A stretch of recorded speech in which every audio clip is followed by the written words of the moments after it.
Welcome back to Next Up Haunted Adventures. Today I'll be reviewing Distracted in Perrysburg, Ohio. Distracted is another local haunt that opened up a few years ago. I have to admit, after the last local haunt, my expectations were pretty low.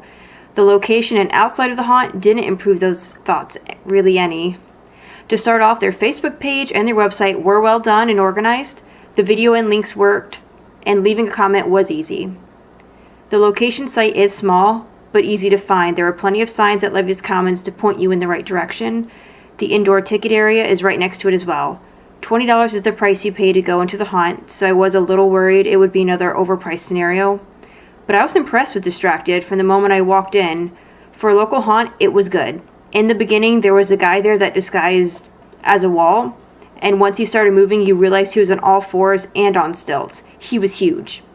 They had moving walls with rusty, spiky tips on them. They kept the overall haunt low lit. They had areas where they used bright light to temporarily blind you so you don't see areas where the actors are hiding.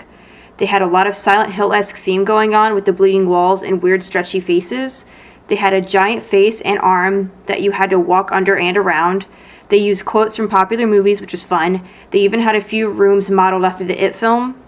A lot of young actors, children, and teenagers, which surprised me, but they didn't seem inexperienced either. It was on the short end for haunted houses, but they had a lot of neat stuff in a condensed area and quite a few actors, who, I might add, never ran into each other. They use a lot of strobe lights, which I'm generally not a fan of, but they use them well. They weren't overused, which I've seen a lot of overuse in the past. I like the use of blinding and neon lights to disorient you and distract you, hence the namesake, I'm sure. They had props that you didn't think would be used that were, and other props that were used in ways you didn't expect. They marked one person's hand per group and shouted your name for all the actors to hear. They made it more of an intimate experience, especially since they do separate you at times from your group.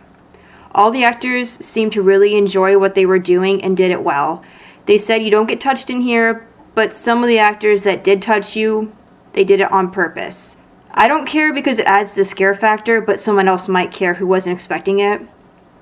I wasn't expecting it to be impressive, but it was, and I really enjoyed it.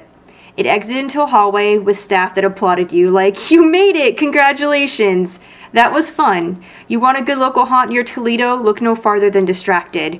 You really understand why it's called that once you go through it. I wouldn't travel far to get here, but I'd say it's worth a 20 to 30 minute drive. I won't classify it with high budget haunts like Erebus because that would be insane, but it was good. It wasn't perfect, but it was impressive for a local haunt. I hope that because it's on the newer end for haunted houses and local, that they improve in the coming years and really become a major haunt. I hope this review was helpful, and whether or not you visit this haunt, let me know what you thought if you go check it out.